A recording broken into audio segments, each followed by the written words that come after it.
Are we doing this? Really? Wait for it. Are we doing this? Wait for it. Pow! What the fuck? WTF. And it's also, what the fuck? What's wrong with me? It's time for WTF. What the fuck? With Marc Maron. All right, let's do this. How are you, what the fuckers? What the fuck buddies? What the fucking ears? What the fucksters? What the fucking ham palace guards? There you go, UK. There's one for you. And it seems like that's all I'm going to do today. Welcome to the show. I am Marc Maron. This is my show. This is WTF with Marc Maron that you're listening to now. Welcome. How are you? I hope your jog is going well. I hope your drive is going well. I hope you can live through another day in your cubicle with me saying hello to you. Hello. Well, do the old Marty Allen. Hello there. Hello, people. And if you're lifting weights, be careful. Don't overdo it. If you're walking with your dog, give him a pat on the head and say that's from Mark. Look, we have a couple of guests. I believe, if I'm not mistaken, Jim Gaffigan's going to be here today for a few minutes to talk about, Gaffigan stuff, his book and whatnot. And then Martin Starr, who I talked to for an hour. I enjoy Gaffigan. I want you all to know that when somebody like Jim comes by to talk about his new book, it's not a paid spot. It's because, Jim's got like 900 children. And, not 900, but at least 5. And he's a hilarious guy, and he's an old friend. And he wants to come by and talk a little bit and talk about his new book. I'm like, sure, buddy, anything I can do to help you maintain this incredibly unrealistic life you've gotten yourself into by continuing to produce children. And he loves them very much. I'm just saying, you got to help a guy out. There's people who are broke, then there's people that, they got to, it's like, Papa Jim's never going to be able to stop. But all that aside, I always like talking to Jim. And he'll be by in a few minutes. And then Martin Starr, that was an interesting conversation. Wasn't sure where that was going to go or how that was going to work out. You don't think about Martin Starr and think like, boy, that guy never stops talking. But he was great. Sweet guy, interesting life. And there was a lot of stuff to learn about him and to, put some other things together about some of, the shows that he was involved with, like Freaks and Geeks and Party Down and other things, and where he went and what he's up to now with Silicon Valley. But it was, he was an intense guy, and I really liked talking to him. He asked me to do something with him, but I haven't followed up on that. So maybe I should call him. I don't have to do it right now, but perhaps I should do that soon. Hey, I've got a message today for you, from Rock the Vote. Yeah, that's right. Rock the Vote. All of you MTV generation people remember Rock the Vote. So why are we talking about it now? Why am I talking about Rock the Vote now? Well, the midterm elections are coming up, and midterms are notorious for low turnout, but these elections will make a major impact from local politics on up to Congress. So rock the vote. Maybe you've seen Rock the Vote's Turnout for What video with Lil Jon and Lena Dunham and Fred Armisen and Natasha Lyonne and others. It's already been viewed more than 7 million times on YouTube and Facebook. And it has a simple message. This is an election year and you should really turn out, people. It's not about Republicans or Democrats. It's about making sure your voice is heard. Check out the Turnout for What video on YouTube and go vote on November 4th. Okay? Can you do that? It's your duty. It's your civic duty. It's something you should do. Go out and do it. Not unlike jury duty, which I have avoided. I don't avoid it. It's weird. I talk to people about jury duty. Like I get summoned for jury duty and I freak out. I'm like, I got to be on the road. I got work. My work. It seems to me that maybe I'm mistaken, but it seems to me when the original idea of jury duty was put together, they, anticipated people primarily worked in town. A lot of times my work is not about town. A lot of times there's a lot of, there's a lot of things in the balance. There's scheduling and stuff. And I freak out. It's the last thing I want to do, but there's part of me that really wants to do it. The one time that I called in to serve, it was over, it was December and there was just no trials going on. So I got off then, but I was sort of ready to do it. But this time you do get a few postponements when you're in the racket I'm in. And maybe everybody does. I don't want to say I'm special. But so I just got the summons, and I freak out, and I say to my friends, I'm like, what do you guys do with this jury thing? And everybody I talk to is like, nah, I just don't respond to it. I'm like, but you're a bad American. You're a shitty American. You just don't respond to it. You just leave them hanging. So they just shoot these summons out into the wilderness, hoping they'll get somebody. And I think that's true. I think they're like relatively desperate for people to show up. But I do feel it's my responsibility. But not unlike many responsibilities in my life, I'd like to, push it down the road a piece until I got no choice. And then I will do it. So well, I'll let you know how that goes. I'm still Ebola free, which I'm happy to report. I hope everybody else is doing as well. Again, I know it's been a tough few days for you self-centered people with mild flu-like symptoms, and the people that are in real trouble or real panic. I'm sorry you're going through that, but I as far as I know, I'm still Ebola free, going on 51 years. Listen up, fantasy sports people. You're getting to the halfway point of the football season. If you still haven't started playing FanDuel, you're missing out on a chance to win your share of $10 million every week. Pick the players you want, set your lineup, and put down as much of a deposit as you want, and you're ready to go. The money is real, and entry fees start at just $1. There's no season-long commitment, no upfront fees. Play every week or whenever you want. If you've already been a bust in your season-long fantasy football league, just hit the reset button with FanDuel and try to get your piece of $10 million. Go to FanDuel.com and click on the microphone in the upper right-hand corner. Use the promo code Maron and sign up now. If you're a new user, FanDuel will match your first deposit dollar up to $200. The offer is only good for the first 50 people that use the code Maron. Every week is a new season at FanDuel.com. That's FanDuel, FanDuel.com. Use the offer code Maron, Maron. Okay? So Jimmy is in town. Jim Gaffigan was here, and he said, why don't we talk for a while? And I'm like, all right. So we talked for like an hour and a half, and I told him it's going to be a while before I get that up.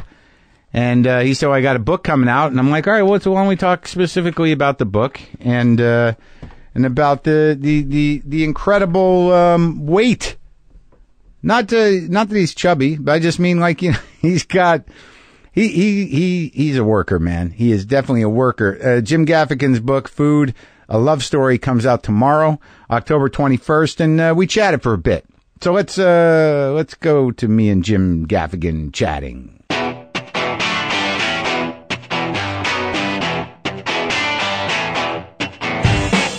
Jim, thank you. Like it's nice of you to come by, but I got to say that it's weird that you're going door to door with the book. Well, I just think I think this is an important community out here. And, but it's not even, it's just out today. And, shouldn't you be doing something else? I mean, I understand that. I'm also giving WTF stickers. Well, okay. Well, thank you for doing it's that. Like Food, A Love Story and WTF stickers, and also Stamps.com. You had to write this book, though. Stamps.com. Thank you. Stamps would be very happy. What is my code? Stamps.com, code WTF. Maron, WTF. So are you using Stamps.com? Well, ever since I started listening to your podcast. All right. There's 2 episodes that are dropped every week, and it's pretty impressive. Well, thank you. But now the book, like, I kind of make fun of you sometimes because when people go, Gaffigan's great, he's one of the best comics working, but he talks primarily about food. Yes. And but it's funny. Oh, well, thanks. Well, it's we all eat. I think we do all eat, and I think there's something about the topic of food where I just stumbled into it, where I mean, look, you start off doing stand-up, and you try on different kind of personas. Right. And you eventually just go back to the persona you had, right? Right. But there was a moment where I was angry, I was smoking a cigarette, I was more like a tell, and I was, you energetic. Used to smoke, that's right. Yeah. And so then I came back to this guy who's just kind of this... He romanticizes laziness and the what I want. Yeah. And what I found with food is I could talk about food, and there wouldn't be any grimace in the audience of like, I don't agree with this premise. I find that with cats. It's bothering me. But you can talk about animals, and you're not going to have, everyone's going to be like, oh. Oh, it's interesting. I make a reference to saying that I'm a cat lover, right? Yeah. And, I can feel some of the dog lovers going, all right, I guess we'll let it go. Yeah. But the thing with food is, even if somebody is, a longshoreman, or they eat lobster every night. They don't care if I don't like lobster. It's just a vehicle for jokes. And do you like lobster? No, I don't. It's just bug meat. Because there's not a nickel's worth of difference between that and a scorpion. No, I get it. And what about shrimp? Nothing? That's a cockroach. Yeah, I know. So you really feel that way? Peel and eat. Yeah. That's a cockroach. Okay, yeah, but but you don't like the flavor? I mean, I'll eat it because I'm a pig. I like butter. Yeah. I like cocktail sauce. You dip anything in cocktail sauce, it's pretty good. So but the food thing, it's getting to the point where, I want, maybe this will be the end of this chapter. What are you talking about? This book is 330 pages. It's like I've covered every topic. So you're saying you're retiring? I'm going Garth Brooks from food. Really? No, of course not. What the hell would you talk about? Laziness and your kids. Sleep. Do you don't do much about your kids? Do you? I try and keep it to a minimum. Because, really? Why? Because you thought maybe it'd be hard to find a new angle, or are you just protecting them? No, I'm protecting the audience. I was that 26-year-old in the audience watching comedians talk about their wife or husband and kids, and I was like, I don't want to hear it. So sometimes they need to hear it to learn. So I'll do like 5 minutes in a special about my wife and kids, but other than that, it's like. Really? But that's odd because, it's okay, romanticizing laziness, food. I mean, I do lack of exercise. Hot Pockets is 6 minutes, and you'd think that, when I talk to people, they're like, it's your only joke.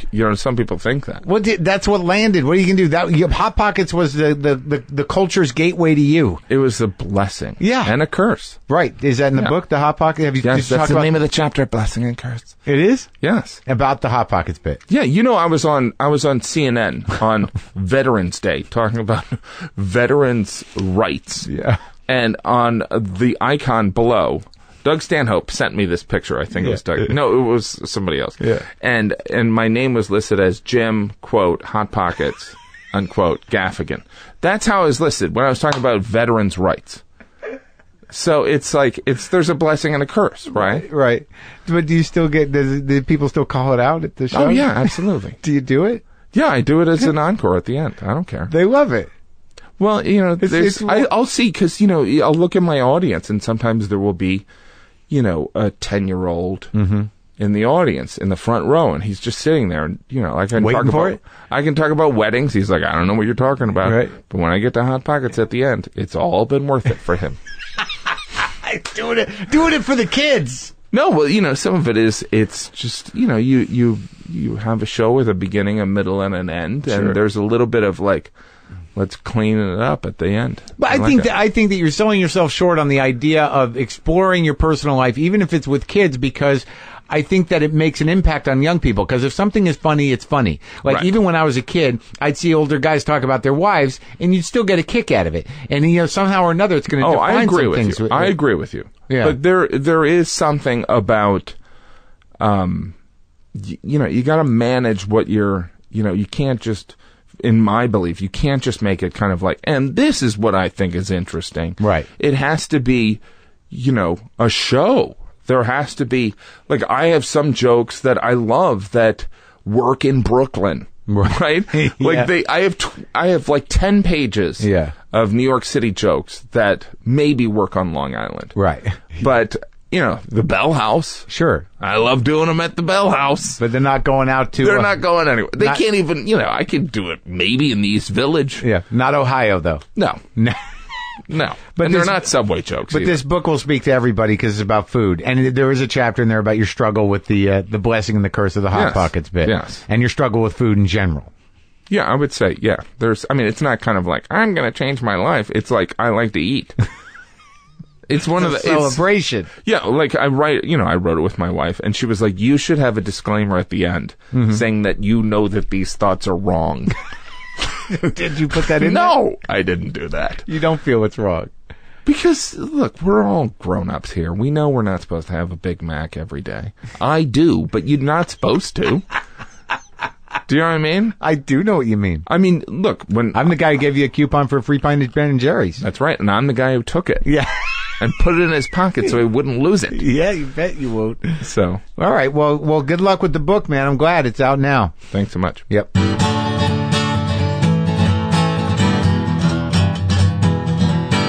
I enjoy Jim. I enjoy him coming by. I like that. I like seeing him. He's one of those guys that was around. I was around when he started, and we've known each other. I've seen him through a lot of different weights and a lot of different. I've seen him, gradually. I remember Jim with hair. There's, it was nice to see him. Oh yeah, you know what I did is I watched this new. Someone sent me. People send me shit, and let me tell you something. I appreciate everything you send me. If you're sending me records and all that stuff, books, whatever it is, I appreciate it. It's gotten to a point where I don't know exactly how to thank everybody. I'm not always great at, following up on email. Sometimes if I like music, I'll tweet about the music if I like it. I do generally listen to almost all the music that I get, and I do browse through the books, and I do read the letters that you send, and I appreciate it, and it makes me feel good, and I'm glad that you guys enjoy the show, and I'm also glad that you feel like you can get stuff to me, and I'm glad that you think that I'm going to love it and I'm going to say something about it on the podcast or tweet it. That's the gamble, though, really. You're rolling the dice with that, and I think you know that. And I also want to tell you that sometimes I don't have room for everything, so if the stuff doesn't stick, or I don't say I love it, or I want this around, or I'm not, or I'm done giving it the shake it deserves, it will enter the ecosystem. It will enter the book system. It will enter the used record system. Just know that. I'm not running a warehouse here. I might need to open one because I am a bit of a pack rat. But someone sent me this Looking for Johnny, The Legend of Johnny Thunders. It's a documentary about Johnny Thunders, the guitar player for the New York Dolls and the Heartbreakers, who I knew very little about, but always fucking loved his tone. And it is a fucking brutal story, man. It's brutal in the sense that, he was a victim of himself. Drug addiction is fucking mind blowing, but there was a sweetness to this guy, man. It just, holy fuck. There are some days where I am so grateful that I didn't get strung out on dope and that I didn't, continue using drugs, and that, that I have a daily reprieve from this shit. But but on another level, I'm now becoming this guy, and I'm not proud of this, but I'm traveling with a thermos of coffee now. Like, I have to have a thermos of coffee in my car at all times. Granted, not the worst addiction in the world, but it's a little fucked up because I don't know if I'm getting the buzz I used to. I got the thermos of coffee. I got my nicotine lozenges, which I think I've had it. I think they're fucking up my body. And I've had this conversation with you guys before. That I have the desire to kick, but it's the same shit. It ain't heroin, but man, I am definitely in I'll kick tomorrow mode, traveling around with my thermos of coffee, doing speedballs of nicotine lozenges and fucking coffee, crashing out at 3 because I can't keep my head up. I am on a drug cycle with this shit, and I'm not in denial about it. Obviously, it's relatively manageable. It's not ruining my life, but come on, man. A thermos of coffee. I'm leaving for the Comedy Store at 8 at night to do a show with a fucking thermos full of coffee, and I'm still going to sleep at night. It's crazy. I'm not Johnny Thunders, okay? But I'm a little strung out, and I enjoyed that documentary. I'd like to thank whoever the hell sent it to me. I don't even know if it's out yet, but it's it was good, man. If you like that period of music, that pre-punk New York thing, and how the impact he had on punk music, and just his fucking tone on that Gibson Les Paul Jr., man, just spectacular. Let me give you a monkey report. I couldn't be more thrilled that my cat is doing well. He's not only doing well, he's like back to his like excited self. He's running around. He does this thing in the hallway where he does sort of this bobsled move, or he runs down the hallway, and when he turns the corner, he runs up the wall a bit and then down. He's just all full of juice, and I'll tell you what I did, man. I just laid off him. I didn't give him the second run of antibiotics because I thought he was spent. And, when he got sick and he started puking, and he was deathly lethargic, I went away for the weekend. I had my friend watch him. We come back. And, I came back and, he was still kind of fucked up, and I was nervous, but now I got him on this urinary tract food, and I'm very diligent about giving him the wet food, and about, giving him some love, and the guy's all full of the beans. He's back. Monkey's back. Thank fucking God. What else is going on? You know that feeling you get when you can get things done with the click of your mouse. It can't get more convenient than that. One-click shopping, one-click emails, one-click podcasting, which is all it takes for us to publish this show. Well, it also only takes one click to get all your mailing and shipping needs. One click on Stamps.com, and you'll be able to do all of it without leaving your desk. Stamps.com turns your PC or Mac into your own personal post office that never closes. Buy and print official U.S. postage for any letter or package using your computer and printer. Then just hand your mail to the mail guy or gal or drop it in a mailbox, and you'll never have to go to the post office again. Right now, use my promo code WTF for this special offer. Start a no-risk trial plus get a $110 bonus offer that includes a digital scale to calculate the exact postage for letters and packages. You also get up to $55 of free postage. Don't wait, people! Go to Stamps.com, and before you do anything else, click on the microphone at the top of the homepage and type in WTF. That's Stamps.com. Enter WTF. All right. I gotta have some coffee. I haven't done one of those in a while, have I? Pow! I just shit my pants. JustCoffee.coop, available at WTFpod.com. If you get the WTF blend, I go on the back end. That's a classic. It's a classic plug. All right, look, this interview with Martin Starr was very moving to me, and it was nice to get to know him. So I hope you enjoy it as well. Martin Starr and me talking.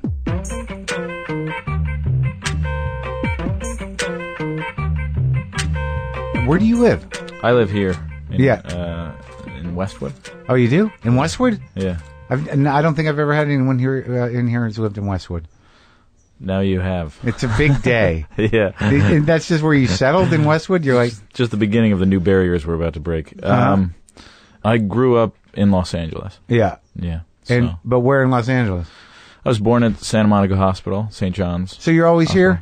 I've always... I lived in Florida for 1 year, which was a terrible year of my life. That sounds like a good place to start. What year was that? I was 15. I had bought a dog in Los Angeles 2 months before we left. That was like a pit bull. Was that after Freaks and Geeks? Oh, way before. Well, not way before, but a few years. A year and a half. Your whole family moved to Florida? Just my dad and I. Oh. Yeah. Right after the divorce, or how'd that work? Divorce was when I was 4. Okay. So your dad, decides like we're going to Florida? He was getting remarried, and so his my stepmom is living in Florida with her family. Mm-hmm. So she had 3 kids. This is where it gets a little complicated. She was also my aunt. On whose side? Your mother's? My mom and my dad are married. Yeah. And my mom's brother is also married. Okay. The 2 people not in that family of my mother and her brother get married to each other. So your father and... I get it. Mm-hmm. So that must have caused some drama. Yeah. So it was bound to. So let's go back to the dog. Okay. Yeah. So I just got a dog, and I think the most... it was just heartbreaking to have to leave this dog. But I bought it off the street from a homeless man who had clearly just stolen it. Yeah. And I didn't piece that moral decision together, but I basically stole a dog for $5. $5 dog. $5 stealer. It's a $5 dog. So I bought the dog, and then I had to give it up 2 months later before we moved to Florida. And it's a heartbreak. The heartbreak. Yeah. It is kind of sad, though, right? It was sad. Yeah, I still think about that dog. It was this like beautiful white pit bull with a brown diamond on its forehead. Called a Casper. Okay. Really beautiful dog. And you don't know what happened to the dog? We gave the dog to a friend, and that guy took good care of it, as far as I know. You never checked back in? I didn't really know the guy too well because we didn't know anyone that could take the dog, so it ended up being a friend of a friend. Right. But so you found the dog a nice home, and then you go to Florida with your dad for the worst year of your life. It was pretty terrible, yeah. Well, you're 14. I mean, that's a big. You're cognizant. You're awkward. You're in high school, and then you're the new kid. What part of Florida? I was 15, and Tampa, middle of Florida. Yeah. Middle of the shaft. Familiar. The hanging, flaccid dick of Florida. It's just a terrible place. So not even a nice beach. No, they're like these murky, disgusting kind of waters that are warm year-round. So I guess it's nice in the winter when it's 70. Yeah. But like in the summer when it's like 110, you don't want to be in warm water.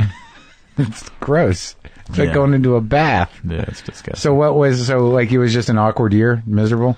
Yeah, I mean, I think we started off in the summer. One of the most memorable, terrible things that happened was I was lighting off fireworks, and perhaps this is my own karma to get myself into this place, but I was lighting off fireworks, and I just noticed that my leg hurts a little bit, and I looked down, and ants, red fire ants, had been coming up. I'd somehow stepped directly into an ant pile, and they just were running up my, like, it was literally like just red all the way up my leg. Oh my God. Up this like poncho that I was wearing, 'cause it was raining a little bit. Yeah. So they were just all over me, and I was stripping, running back to where we lived, stripping off all my clothes and down to my underwear as I ran into the door, and then stripped my underwear off and jumped into the shower immediately to take a really cold shower. Yeah. And it did not. It still didn't work. It's just so painful. Florida. Ugh. Awful. Couldn't even enjoy the fireworks. No. How many did you get off before the ant predicament? I don't know. I think 1 or 2. Oh, man. The whole day ruined. It was pretty terrible. Were you by yourself? No, I was with my dad and I think my brother. So you just had a bolt? Did they tell you, go, get it? I just ran. I didn't know what to do, and I think my dad told me to go hop in the shower, so I just ran back. How many brothers you got? Just you and your brother? I have 3 stepbrothers. Okay. 0 full-blood like brothers or sisters. You were an only child? Siblings. I am an only child, for the most part, yeah. For the most part, other than the stepbrothers? I mean, they weren't around too much. Right. But I mean, for the first 14 years, you were sort of an only child? Well, my dad had a previous marriage, so he'd been married once, then married before my your mom. Yeah. Okay, so you had some stepbrothers from there. I have a stepbrother and 2 stepsisters. Wow, so 6 total. Mm-hmm. And they're very interesting people, beautiful, lovely people. Is that sarcasm? No, I mean that good. in all genuine. That's nice. I have an interesting family, yeah. Yeah. And so what brings you back to Los Angeles? Just sort of like, fuck Florida? Yeah. I mean, that was a big part of it, yeah. It was, get me the fuck out of here. You didn't go live with mom? I did, yeah. I came back and lived with mom and her boyfriend at the time, this guy, Frank. Mm-hmm. Good guy? Yeah, really good guy. I think he meant well. Really good businessman. Yeah. He was very business-minded, and even at that age, because he was around when I had started working on Freaks and Geeks, and he was kind of like pushing me to do more business-minded things with whatever, the product that I was selling. That's kind of how he would look at it. Right. And now I understand, but then I was just like, I just like acting, man. Like, I don't know why you got to make this like a thing where I'm like, I'm a product. But he had a good head on his shoulders in that regard. I just don't want to be, I don't know. I never really, business wasn't your thing. Yeah, or part of like why I do this. And when did the acting start? Well, my mom had a business that kind of revolved around acting. Which was? And she moved out here to be an actress. It was called In the Act, and it was a business where casting directors and producers and directors, I think, as well, would come in and share with a class of actors that had, paid $20 to come to this class. It would share with them scenes from something they'd worked on or something they're doing now or something like that. Right. And they would kind of like give notes afterward, after cold reading. So they were like basically cold reading workshops with producers and directors and casting directors. Did your mother ever succeed in acting at all? Yeah, she's worked for the last, since she came out here when she was 18 or 19. Oh, yeah? Or maybe a little. Yeah. Like anything we'd know? 19, 20. She's had parts in a lot of things. I mean, she was in like Beastmaster way back when. She's been in a lot of stuff, man. Yeah? She's, she was in Silicon Valley, but unfortunately for time, they ended up cutting her out, but hopefully at some point she'll be back. And it was totally independent of me. Really? Mike Judge, had just cast her, and they were like, I think we cast your mother. and then I was really excited. So you guys are pals? Yeah, I mean, Yeah. I feel like every relationship is a bit of a work in progress. Ours certainly is. Yeah. But yeah, we've recently taken up Clippers games together a lot. Oh, so yeah? We're kind of bonding over sports. And where's your old man? My dad's in Florida. So he's just down there. Mm-hmm. He's stuck with that one. Yes. He leveled off. He did it. Yeah. He found one. He did. So when do you actually start acting? How old were you? I think the first time I did anything officially, I was young. I was real young. I probably was doing classes and stuff with my mom. She would always find scenes where if there was one extra person in a workshop, Yeah. then they would do a scene with me. Yeah. And I think those people didn't like it because I would always outshine them. I would always outshine them just because in her workshops, you mean? Yeah. Yeah. So if I was just there, if there was an odd man out, then I would go and do a scene with that person. And some people were kind of excited at it, and other people I think were bitter, and they were like, this fucking kid's going to steal all my thunder. Just by virtue of being a kid. Yeah. Just you have quality. You just don't care. There's a nonchalance even just being there. So whether you're good or not. That's, I think, what everybody aspires to. You got to get back to that. Yeah, totally. When you're older. So were you going out auditions when you were that young? Yeah. I think I worked on a Bank of America commercial. Nice. I'd done a couple other small parts. Yeah. Yeah. And were you like a natural or what? I don't know. But did your mom teach you? I mean, were you ever trained as a kid? Or? I think when I was, I definitely kind of got training later, but that wasn't until I think it was like 8, 9, 10. I started taking a class with this guy Kevin McDermott. Yeah. At a place he had started called Center Stage LA. Yeah. And why that guy? I don't know how my parents had a connection to him, but once I started going there, I loved it. He was just a genuinely compassionate person, and the way he would throw things out in the middle of scenes sometimes emulates, or perhaps the other one emulates him. But Judd, I think, directs a lot like that sometimes, and a lot in TV, in comedy and stuff. A lot of comedy directors will just kind of throw out ideas, and he kind of always did that during scenes where he would throw something out if he felt like you needed a boost or you needed some inspiration. And you'd have to improvise around that? Yeah, it was an improv class. Okay. And I always really liked it because I felt like I was getting the reaction from my peers at that point that made me feel good. Right, the laughs. Yeah. Yeah. For the most part. And even, because we did drama improv as well, so. Oh, really? Yeah. What's that like? A lot of crying. And you could do it? Yeah. But before you started doing acting, were you generally awkward? I mean, who isn't awkward? I moved around a lot, and I always saw that as an opportunity every time I moved to a new school, because I went to way too many schools. But I always saw that as an opportunity to change the view of my environment on me. Yeah. How would you do that? Never worked. Well, I always thought I'll change, I'll be different, and I'll be the cool guy now wherever I go. You were going to make that decision. Yeah, that you don't make that decision. Yeah. I found out after years of trying. Every school, you're like, I'm the cool guy now. Yeah. No. But I also didn't know how to do it. Right. You know what I mean? Those guys who are cool in high school, who usually grow up to be nothing. I like the emphasis on nothing. Yeah. Take that, you sons of...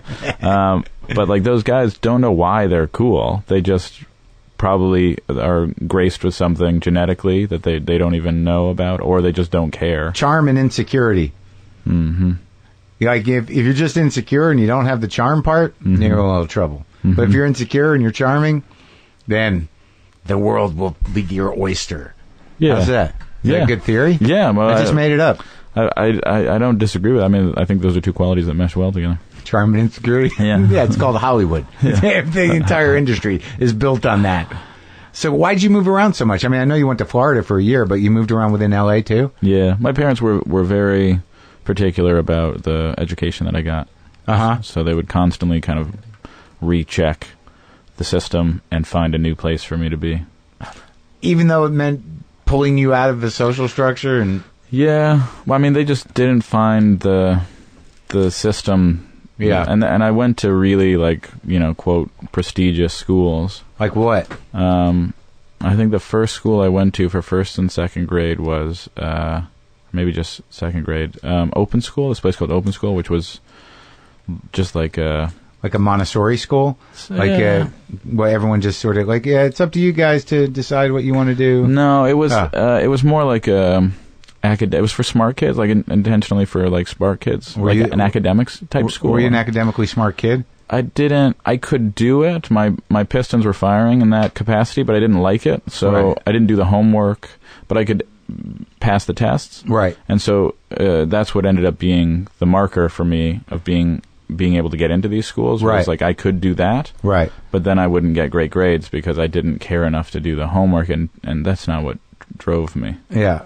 But I think I've really like peaked when I was in. I went to the Los Angeles County High School for the Arts. Oh, you did? Yeah, when I moved back from Florida. So then I guess you were the cool kid there, because everyone's a cool kid there, right? Yeah, it was. I found it to be an environment that was just free. It was so much more free. I hadn't been in a school environment where people were openly gay. Yeah, and that was like that clearly defined how different this was from every other educational environment I'd been in. That struck you immediately. Yeah.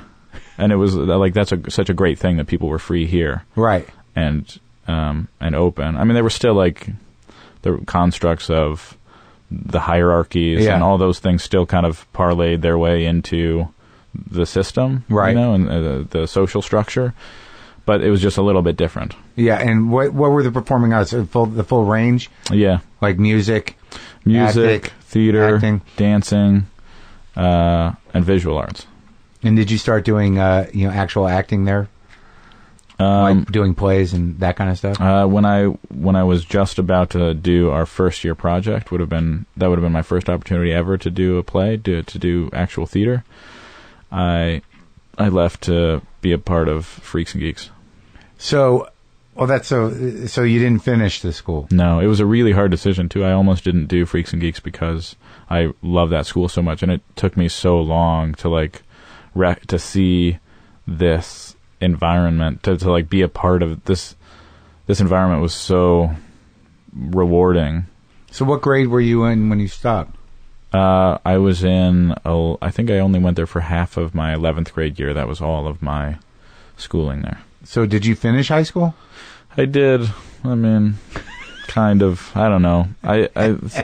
Seth and I were living together. Seth Rogen and I were living together when we were both going to like SHOT. I think he was like taking tests here or there. He might not have graduated. I know for a while. He went to the school with you? No, but he was still like doing homeschooling from Canada, from his school in Vancouver. Right. And I don't know if he ever, then he just kind of stopped. I know that he just didn't give a shit and stopped at some point, because clearly this wasn't going to be a part of the trajectory of his life at that moment. And it wasn't. No, and he may have never graduated. I'm not actually sure. But I went to a school where I cheated on tests. Like, they honestly didn't care enough to really monitor anything. But the choice to take the role over not take it, though. Oh, no, that was something that I, like, pondered on for a while. What was the audition process on that? I mean, because that show is so important to so many people and so specific. And your character, that character of Bill, was so pivotal. I mean, like, I talked to Judd about it, and many of the people that I know who like that show, that scene of you just watching television, by yourself, is like one of the most powerful moments of television for a lot of people that I've talked to. And that was that. You sitting there, given your environment, given your situation, and watching comedians and laughing, it's just a defining moment. So walk me through the process of how all that happened, because Judd and Paul were so much younger too. What was it like? My memory is meeting with Allison Jones and reading for casting agent. Yeah. And just a wonderful human being, like really just a sweetheart. But I went in and saw her, and I read for Sam, and then I think I read for Neil, and then or maybe I read for Sam, and then she brought me back in for Bill. She was like, "Go read this and come back." And so then I came back in and auditioned again, and then she was like, "That was great." And she, like, you could see, she was like, "That was great." And I was like, "Okay." And then I just left. To me, it was just kind of like another audition at that point. So you had already been sort of you accepted auditioning as not necessarily a personal rejection, just part of the process of trying to do what you want to do. Yeah. I think now it's a lot harder. It's funny how then it didn't matter. I also didn't think I was ever going to be an actor. I never thought that like that was something that I could possibly do because it seemed so far-fetched to succeed in that arena. And I was very aware that like it wasn't just talent that it took. It took a lot of drive and generally success in whatever field takes so much more than a single trait or characteristic. It takes a combination of a lot of things, and drive is the biggest one. I'd say for most people. And but you didn't feel like you had that? No, I just didn't. I didn't think like I didn't know. I didn't trust myself, or no. I knew that like within my acting class and my improv class, I felt like the man, but and I felt like I could handle myself there, but I didn't know that I could ever succeed in this business. It's such a huge business, right? But I left that audition just thinking it was another audition. And at that point it was. And then I got a call back, and I think Judd and Paul were there eating pizza or something. They'd just gotten lunch, and they were trying to take care of everybody that was waiting in the waiting room, so they weren't like sitting and eating, which a lot of people will do and just like make people wait. Right. They were like very understanding. They were just very courteous.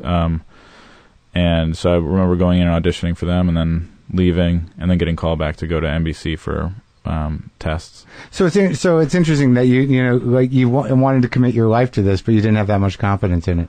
I had confidence in my own ability. I just didn't have confidence that like this was the thing. Like I still wanted to be like a veterinarian, or I was still like trying to figure out, when you're 16 years old, you're not, at no point was that like, this is it. Like, this is what I have to do. Right. Because you're still so unsure and awkward, or at least I was. Yeah. I never had this decision. I never made a decision. I kind of like let my environment make that decision. I think after Freaks and Geeks, I was like, oh, okay, so this is it. This is what I get to do. Right. So now I just have to put everything into it. Okay, so you get cast. They tell you you're the guy. Uh-huh. When do you meet everybody else? Well, I met everybody at the tests. I met Sam. I met Sam Levine, and I think I met Sam Levine there, and I met John Daly there, and then 3 other people who were testing for each of our parts as well. Mm-hmm. Relationships started to form pretty quickly. Yeah, with who? I think James and I became fast friends. Seth and I kind of became friends because we were the same age. And him and Jason kind of bonded. Those three guys became pretty fast friends. And Sam and I used to hang out a lot. And then John, I'd try to hang out with a lot, but because he was 2 or 3 years younger, it was just a different environment because he couldn't necessarily come and hang out the way that like Sam and I had the freedom of having cars and doing what we wanted, and he was still kind of under the authoritarian household family regime. Right. He had to listen to his father and stuff like that. So it's interesting. You became friends with James at first? No, I remember as the series went on, he and I think of the freaks, Seth and I became the closest, and then James and I became pretty close as well. We started like writing. We wrote a short together, and are you guys still buddies?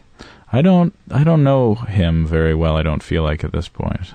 Isn't that weird? Yeah, it is a little weird. Yeah, there's I don't know. It's sometimes like those barriers are those bonds are broken, and you don't know where you.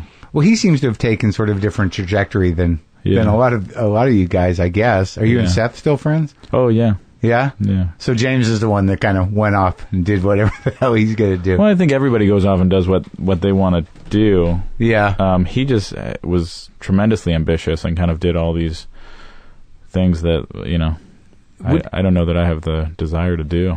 Well, so it's interesting to me because like I still, even as a guy who sort of works in show business, that like my feeling is like, well, you guys all have to be friends forever.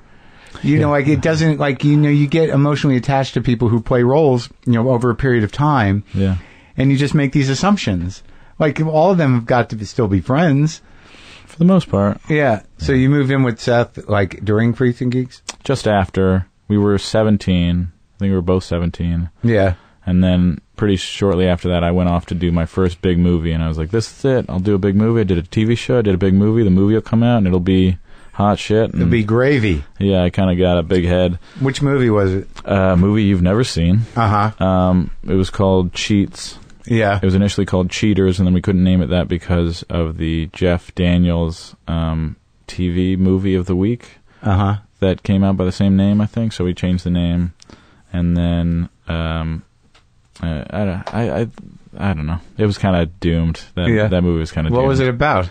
It was about 4 guys who cheat on tests as like a business inside the school. That's what they do. And I was the guy who writes Crazy Small. So like people would, if you were chewing a piece of gum, on that wrapper for the piece of gum would be all of the notes you needed for the test. Right. All of the answers would be there. I was the guy who did that. And I also had asthma. It was a very interesting, fun. So after Haverchuck, you were like the nerd kid. I mean, I guess so. I mean, it would fit, I suppose. But yeah, but that was a nerdy-ish character. Well, when you were doing that, the Haverchuck character, like that scene, like Judd's recollection of it was something from his childhood. Do you remember that scene where you're just sitting there watching television? Yeah, totally. What was your experience of doing that? Judd and one of the other writers was they were screaming out jokes to me because that whole scene is without sound, audio. Yeah. So they were just you're just sitting there watching, and they knew there was not going to be any sound. Yeah, and they were just screaming out jokes. I was looking at a blank screen at that point, and they were just shouting out jokes that they remembered from their childhood, and what ended up just becoming the dirtiest jokes that they could think of to try to make me laugh. Yeah, and they succeeded. So that's the beauty of acting. That's what really happened. But within the story, it was this difficult world you were living in, and we were experiencing you having the one bit of reprieve that you get from the insanity. And what were you like? What other things did you do? Because like in my mind, when you're a child actor, which you kind of were, right? For sure, yeah. Who were you hanging out with? I mean, you're living with Seth, but what do you do for hobbies? Did you build a life for yourself? Seth and I smoked a lot of weed. Yeah. And that went well for a while. And then it seems like Seth still smokes a lot of weed. Seth has kept it up. Yeah. He's committed. Yeah, he's built more momentum, I think. Yeah. I think Snoop Dogg smokes more weed than him, but just by a hair. Up there. Well, I asked Snoop Dogg fairly recently how much weed he smokes per day. Yeah. And he said a half ounce. What? Well, he said depends what day. And I said, today. Yeah. He said, a half ounce because I'm working. I said, oh, well, how much on a regular day? Ounce and a half. Wow. It's out of control. Yeah. I think he built up a tolerance. Ounce and a half of weed. Oh, for sure you do. But, I mean... Do you smoke still? No, I quit a long time ago. I had trouble sleeping recently, and so I started smoking a little bit of weed again. Did it help? To go to sleep, yeah. Works wonders. But what other things do you do? You're a mystery to me. Like, I was concerned. I'm like, I hope we can talk. Because I'm a fan. But I was like, wondering, like, what's his private life like? What's he up to, that guy? What do you do for fun? Well, I was raised Buddhist, so... Is that true? Yeah. Why would I question that? Are you lying to me? Martin, are you lying to me? Nope. I'm not lying. What, you mean like Nam Myoho Buddhist? Yeah. So your mom got into that in the 60s, early 70s? Yeah, my mother and father both got into it in 1981. I was born in 82. And and it's stuck. I mean, even though I haven't necessarily consistently practiced, it's a huge part of my life and like my fundamental core. Really? Yeah. Can you explain it to me? Will it help me? Because I'm like, you seem very calm and you seem okay with yourself. These are things I don't possess. So if you were to... You do. I mean, what does it mean to be brought up as a Buddhist? I've only talked to one other one, and he was, his family was very involved in kind of spreading the message of that particular form of Buddhism at the time that it became popular, because there was a time where it's interesting to me that Los Angeles and Hollywood in particular becomes like this testing grounds for things that would be assumed as cults in a way. But that thing really took off. I mean, the place I remember from it the most is in the Hal Ashby movie, The Last Detail, where Randy Quaid, stumbles into a Buddhist, to that particular form. So I was like, well, that must have been going on in the 70s, because that's where it sort of took off here, right? So what does one do as a Buddhist? What were the things that you learned?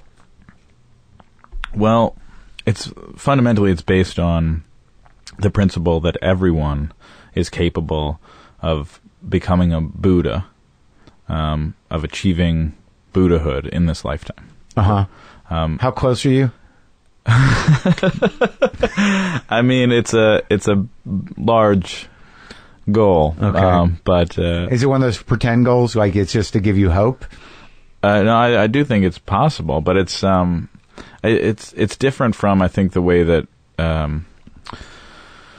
that Buddhism is thought of, and you shave your head and you wear a robe and you go to the top of a mountain and you find peace in nature and away from civilization. Right. This counters that entirely, in that you challenge yourself with the superficial realities of our society, right, and use those to facilitate your growth and development as a human being. Okay. So what does Buddhahood mean? I ultimately like a place of peace and enlightenment, and respect for yourself and your environment. And the ultimate goal of the organization of the Soka Gakkai, which is initially it was the Soka Kyoku Gakkai, which meant Value Creation and Educational Society, and now it's Soka Gakkai, which is Value Creation Society. The ultimate goal is world peace. So seems very simple. It seems like I should be a beauty pageant winner right now talking about world peace, but it's really it's something that we should all be striving for, and I feel like it's a forgotten goal as a human being on this earth. I think that's probably true. Yeah, because people have gotten very selfish. Sure. That we live in a sort of narcissistic culture. 100%. Careerists. How do I get what I need? Yeah. How do I get to be what I want? So do you chant? I do, yeah. Daily? I try to, yeah. And does that help? Is that would you consider that meditation? Yes, and it does help a lot, yeah. That's amazing. So, in terms of the practice of chanting and the sort of practical elements of what you get from that, because I'd like to meditate, but I don't. So you've kind of transcendental. You do TM? No, I don't do anything. I'd like to. I think it's pretty. I'd like to sit quietly, but I think if you have a chant or a mantra or something, you can just do it. But you did it all your life. Yeah, it feels very natural to me. I see sometimes people who are new to the organization or to chanting or something, their reaction to it, and I realize, what we're doing is weird by normal standards. Right. But it just seems so absolutely natural to me. And now, when did you get any flack for that ever? Not that I remember. Yeah. Like when except in our family, because my mom comes from a very Catholic family, and so I think they disliked the fact that she veered away from Catholicism and God, and the funny thing is both religions practice peace, or that's their message, and acceptance. Specifically, you look into the depth of Catholicism, and it's about accepting other people and the differences and forgiving people. Right. And it's so funny how difficult that seems to be when it's actually needed to put into practice.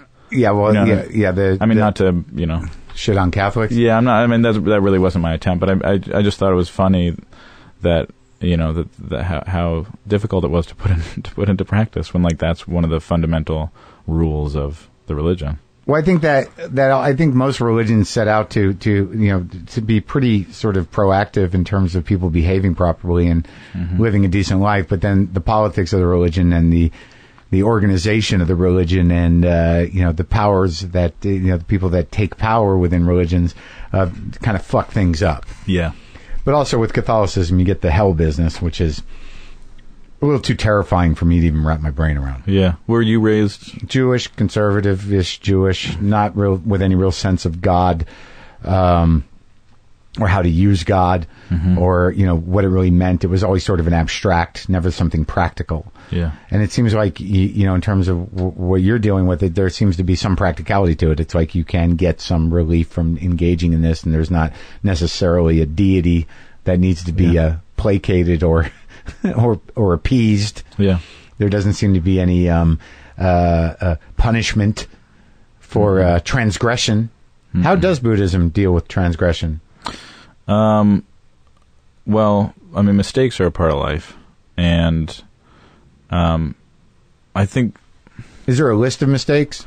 No, I mean, it comes down to like moral, karmic understanding. So you recognize in your environment how you're treated, and accepting that as something that you deserve, as opposed to something that, as opposed to pointing a finger of blame at whatever is causing you this problem. So you always recognize yourself as the thing that can change in any environment, as opposed to trying to change your environment, because that's always impossible. But are you supposed to innately know what's morally improper? I mean, where do those lessons come from? Like, okay. Yeah, but they come more through human interaction, like us talking about what is, I mean, innately what's right and wrong.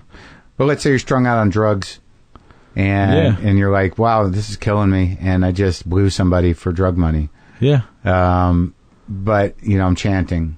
Well, then the next moment, every moment is a new opportunity to find yourself on a new path. So as opposed to looking back and blaming yourself for what has just happened, or blaming anyone, there's no recourse for what just happened.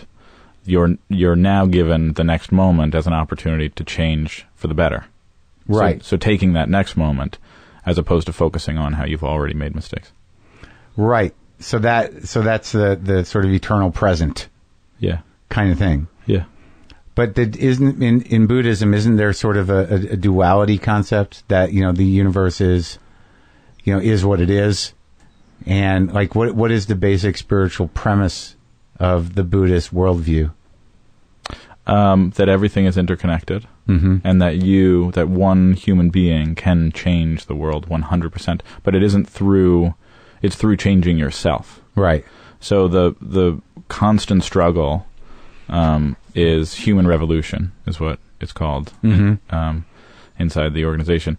Now I really sound like a cult member.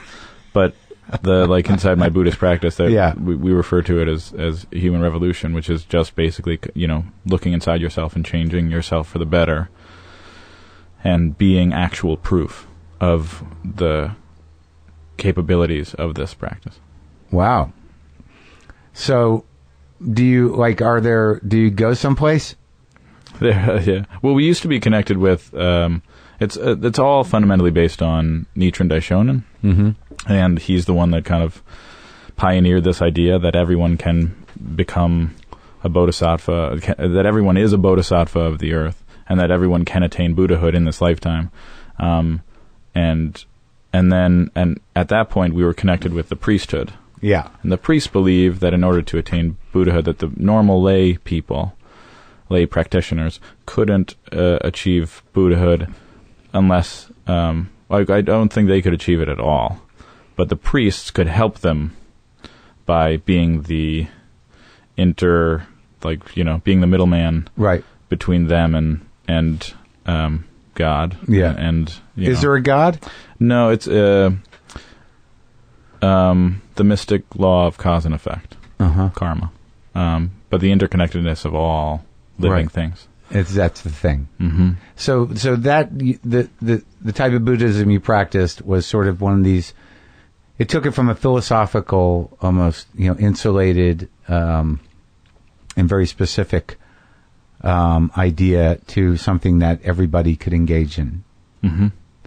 So that was the idea. That was the transition into the type of Buddhism that you're practicing. The difference between getting in touch with the big nothing and just sitting in an enlightened state, this was like sort of like, wait, well, we've got to be able to take these ideas and make them practical and you know and applicable to everyday people. Yeah, and that's where that comes in. Yeah.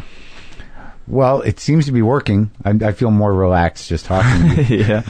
Well, you're welcome to come to a meeting anytime you like. Really? Yeah. Is that is there an idea that you should reach out to other people? Yeah, I mean, I think I was pushed away because I stopped practicing for quite some time. Yeah. I think I've kind of been pulled back towards it. Part of that being my father's having kind of health issues. And so I've been spending a lot more time with him, and I've been chanting for his health. And recently? Yeah. This is within the last 6 months or a year. And so you were sort of not as active, and now you're more active again? Yeah. So it's a way. Were there other points in your life where there was crisis or frustration and you know, spiritual or existential dilemma that kind of pulled you back in? Short term, yes. Yeah. This feels like a new ground. Like I have a better foothold on it now with this. And is your father still practicing? Yeah, 100%. Oh yeah, is he doing all right or? He's doing okay. It's a battle, man. It's a pretty severe battle. So we're in the midst of it, but he's got a great deal of hope and determination. So that's great. Yeah. Okay. Now let's talk about from your relationship with Judd, because for me, like, I don't watch a lot of television. Like, I saw Party Down, and I was happy to see you.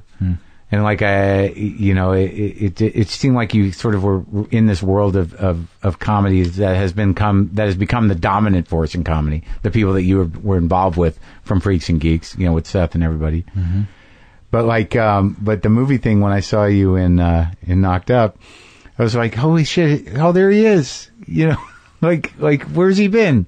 But you've been working the whole time. No, I'd had a pretty big gap, I think, in between Freaks and Geeks and then Knocked Up. Yeah. Party Down came after Knocked Up. Yeah. Where, like, I got a tattoo and, like, decided I wasn't going to be an actor anymore. And it was mostly due to not feeling respected and encouraged by my environment. I think the people that... And I can't blame it on them, because it was my decisions that put me in that position. But like, my agents and shit at the time were terrible and didn't really care about me or know how to influence me. In fact, so there was a problem. So coming out of so this was after Freaks and Geeks, after a couple of movies where you were sort of being typecast as this dorky kid. Yeah. And you hit a wall.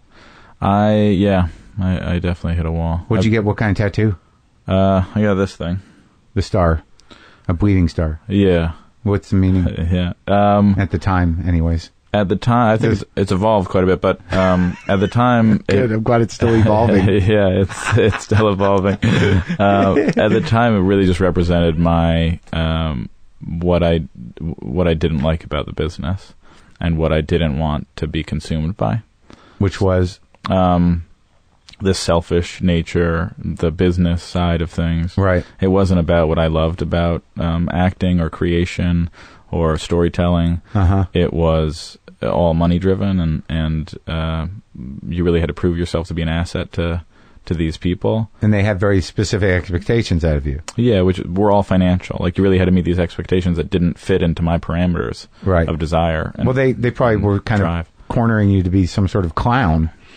Yeah, well, they just stopped working for me, to be honest. Yeah. The only time I got phone calls, and I've felt like that more often than not in my life, that is, for some reason, my place. That, like, I'm not, that, like, I feel like agents oftentimes, when they are representing me, they're just fielding calls a lot of the time. Right. As opposed to, like, fighting for me to be in, movies that they're packaging or giving me opportunities that I don't necessarily have on my own. I don't know if that exists anymore. That type of agent. Yeah, maybe you're right.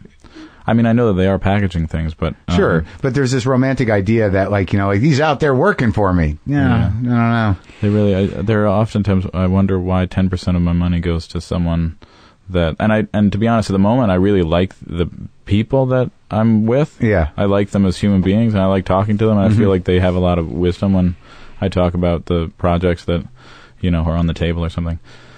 But it's still like I don't really know where I stand or how much I'm gaining in a given moment, right, or a day, or so. What was that? Or a month.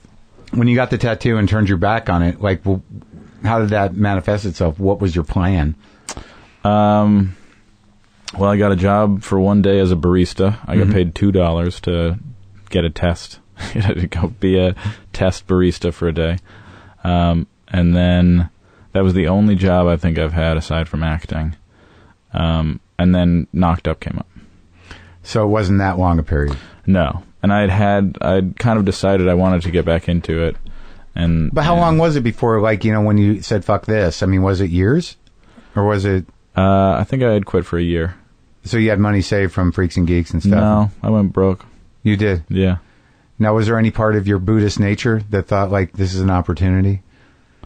No, I think I was in, like, I was in the state of hell. I was not happy at all. I was miserable for the most part. I was terribly depressed. Even through Knocked Up, through shooting that movie, I was in a pretty bad way.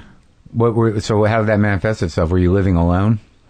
I think I was living with my mom at the time. I was 22 or 23. And whatever the case is, I'm sure that's not terribly old to be living with your parents, but I'd moved out at 17, so to like go back and live with my mom again was just a rancid idea. Like just such a terrible. Like you failed. Yeah, it felt so demeaning and demoralizing. And was she supportive? She was incredibly supportive.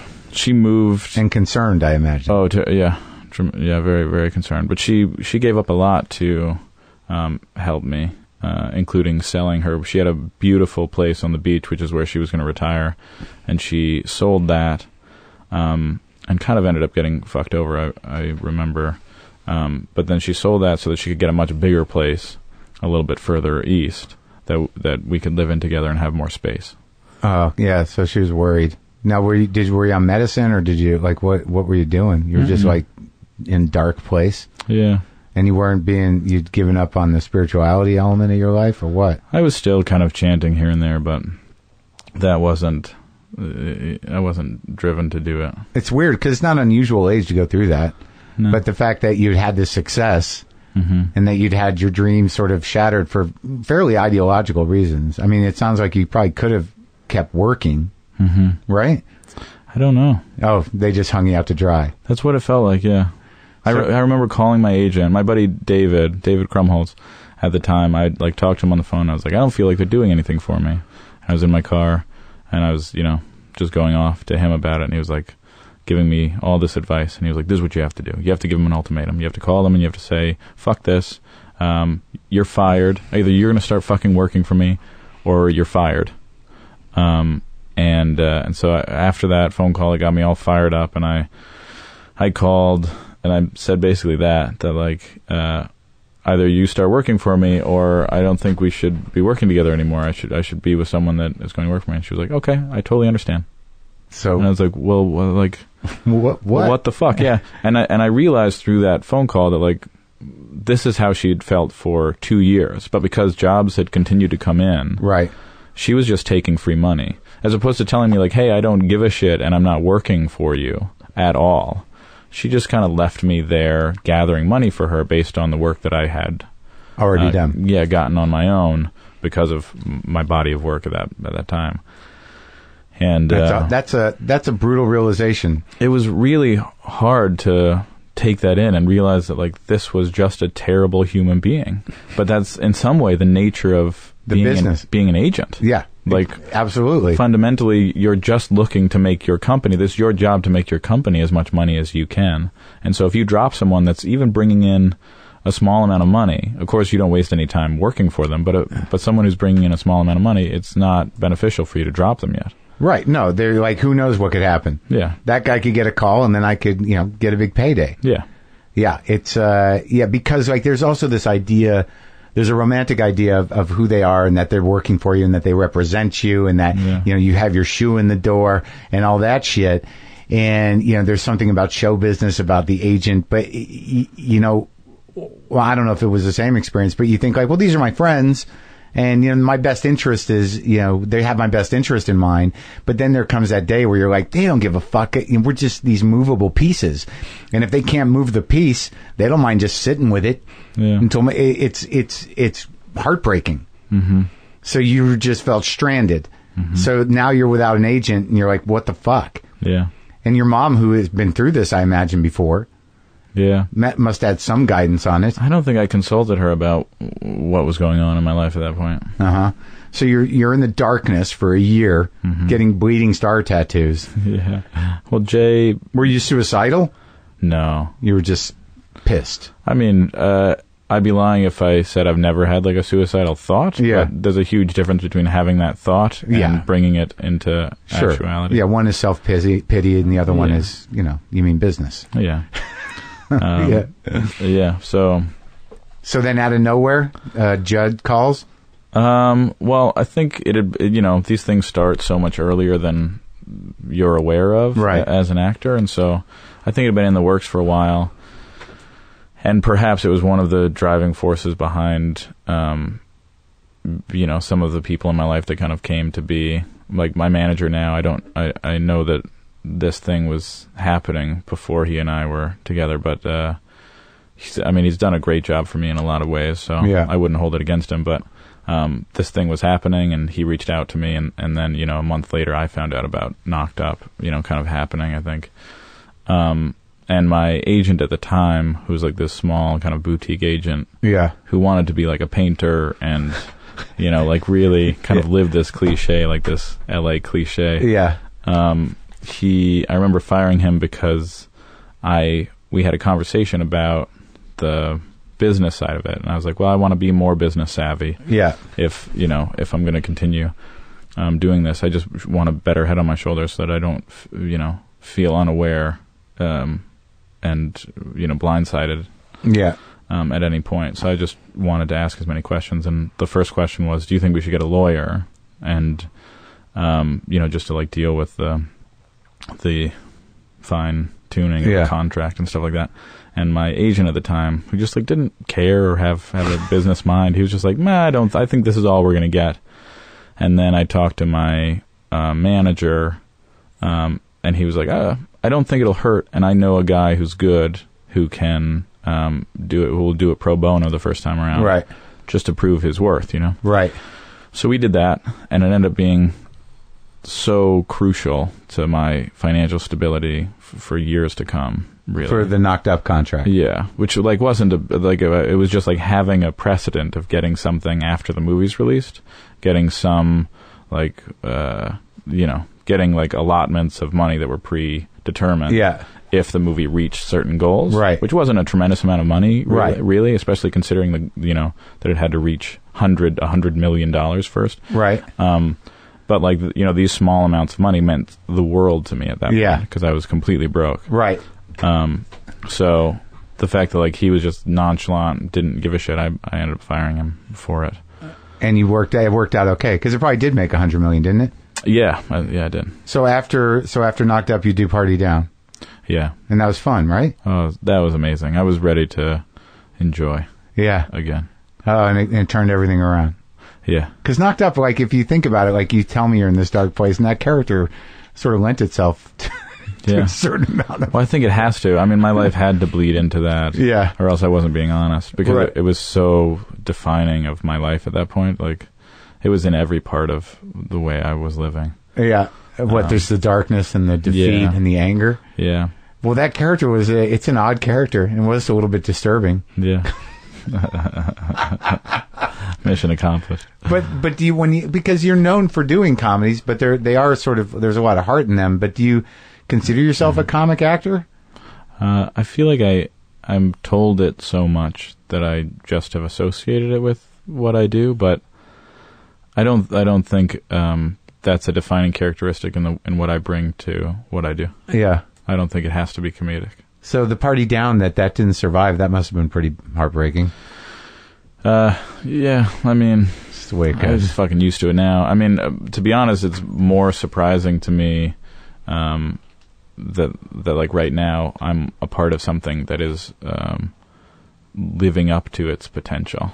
that, like, in all ways is Silicon really, Valley's a great show. Yeah, it's such an amazing experience to be supported by a network, by an HBO has gone above and beyond what they need to do, and they love the show. So I'm a tough audience, but I really like it. And I'm in like, T.J. Miller used to bother me, but like, I got to give it to you guys. I mean, you really, and Kumail, who I know well as a comic, and, T.J. I don't know that well, but, he always annoyed me. And Josh Brenner's on my show. He plays my assistant on Maron, and he kind of pulled out for 3 episodes to do my show while he was shooting Silicon Valley. So, like, I feel like I have something personal, like, not at stake, but, like, I would be more judgmental because I know everybody. But, like, it works so fucking well. It's so funny. And it's so, like, the ensemble works, and the characters are so well-defined, and they seem to really be, great comic characters. Yeah. We got really lucky, too, at how open Mike was in the evolution of it. Because I think when I first read the script, I wasn't super excited about it. Why? Because there was something missing. I think also I'd talked to my friend before I'd read it, and he said the same thing. So I already had that in my mind that, like, maybe this wasn't the best script. But I remember reading it, and there are pieces there that are beautiful. But there was something in the pilot that, I mean, it's all changed from when I read that first pilot. But aside from what was there, what was most crucial is what wasn't there, which, like, Kumail and I weren't really a part of it. Right. It was more about the two kind of main guys, the guy that runs the house and Thomas's character. TJ and Thomas. Which one's Thomas? Thomas Middleditch. Right, so the main guy.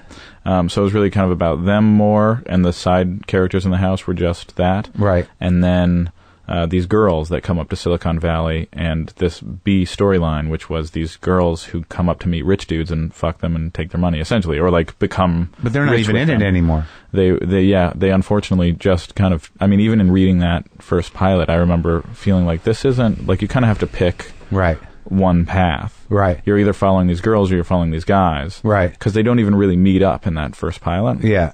They like barely interact a little bit. And it's just such a different tone. And I think the pilot itself found itself. God, I hope no one is like feels disrespected when they listen to this. But this is just how I feel about it. They like the way that it evolved, like really embodies the protagonist. Like you have someone to root for, and you have this group of guys that came together by way of Mike and Dave Krinsky and Altshuler, like getting on board with the evolution of it. And so like I wasn't a part of the initial pilot, the script, and neither was Kumail really. And so these characters kind of evolved, and they're like, we need this group. And so the group mentality kind of became a thing, and that's what it is about. Like this group of really weird guys going on this journey together. Yeah. Well, the satanic element and the Crowley stuff. Yeah. Like it seems to be like it's kind of something that it seems very suited to you. In the way that he's sort of like strangely emotionally disconnected, but very justified in his philosophy, like that he's countering what's probably emotional or insecurity on some level with this dark philosophy. Yeah. Which well, how did you feel about that? What did you resonate with that? Did you have to do research for that? Did you just stick with the script, or what did you do? I read. The Satanic Bible. Anton LaVey's book. Anton LaVey's Satanic Bible. Yeah. I haven't finished it yet. It's quite a read, but it's really interesting. Yeah. And that's what kind of informed a lot of just have a shameless good time. What I brought to it, yeah. Yeah. But it's funny also coming from this place of almost peacefulness. Like he's like just at such like he has such confidence in himself. Yeah. And seems to be the only one that does. Yeah. And I think it comes from this place of knowing how this is how the world works. If everybody read the fucking Satanic Bible, you'd also know that, like, giving a shit about anything is pointless. That's also sort of, on some level, in some kind of malignant way, that Buddhism speaks to some of that. Yeah. Not morally. Right. But existentially, it does. Yeah, totally. Yeah. Were you able to make that connection? I mean, I suppose now for sure, but at the time, I think it was purely rooted in this satanic. And are you having a good time? Oh my God, it's I mean, I've been really fortunate to be a part of Freaks and Geeks, which I mean, just an incredible experience, top to bottom, soup to nuts, and then Party Down as well, just a great group of people. And the purpose behind both of those shows was very pure. And this as well, like I to be around, I mean, we're like a family, and to be a part of something where you know that whether this goes or not, whether we are forced to be around each other or not, by way of HBO picking us up for season after season, I'll be friends with these people. These are, these are lifelong friends that I've made already. That's sweet. Yeah. And how many did you do? We did 8 the first season, and I believe we're doing either 8 or 10 the second season. Yeah, so that just got picked up, and you guys are going. When do you start shooting? We start shooting in October. Well, Martin, it was great talking to you. Yeah, likewise. The time just flew right by. Good. It was fun too. Yeah.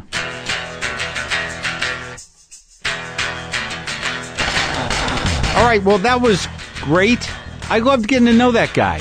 And I don't, we talked a bit about me going to one of them Buddhist meetings, and what have I got to lose by doing that? Maybe that would be it. I mean, it seems like, he got a lot of clarity from it. I'm always nervous, though. I'm always nervous about going to meetings, but maybe I will. I don't even, I mean, it'd be nice to hang out with him and on that level, on a spiritual level. Hey, before I forget, don't forget, if you're doing the fantasy sports thing, get in on FanDuel to win your share of more than $10 million every week. Go to FanDuel.com to sign up and click on that microphone in the top right-hand corner to enter the code Maron. And for the first 50 people that use Maron as the code, FanDuel will match your deposit dollar for dollar up to $200. That's FanDuel.com. Enter the code Maron. Yeah, and go to WTFpod.com for all that stuff. Yeah. Okay. Oh, my God. I'm so jacked I need a nap. I went hiking today. This seems to be becoming a tradition, doesn't it?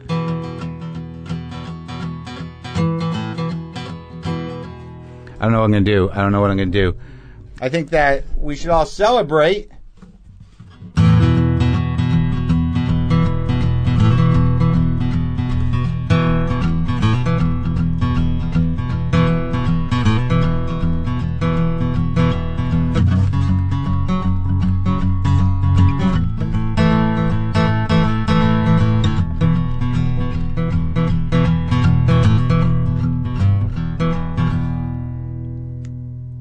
I don't want to do that rhythm.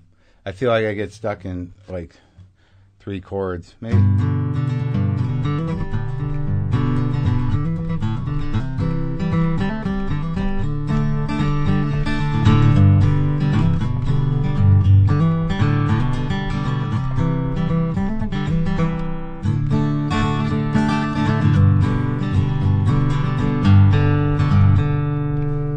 That's like a little talking blues business, isn't it?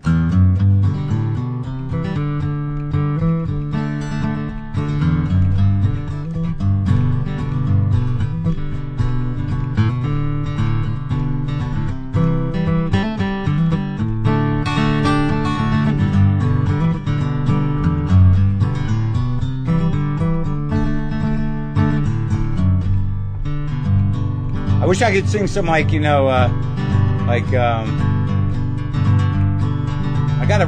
I'll write a talking blues about Monkey's bladder. I didn't prepare. I'm not prepared. So I really can't do a talking blues because I didn't write anything. And that's no way to do a talking blues. So let's just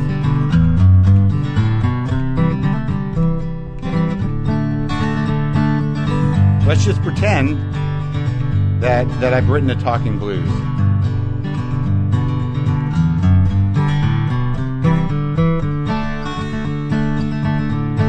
And that right now I'm saying like a very important thing that kind of strings itself out like Bob used to do. And you just keep talking and keep talking, and you don't know when you're going to go back to the G, and you're kind of waiting an abnormally long time for him to get back to the main verses of his Talking Blues, and then all of a sudden you're in it.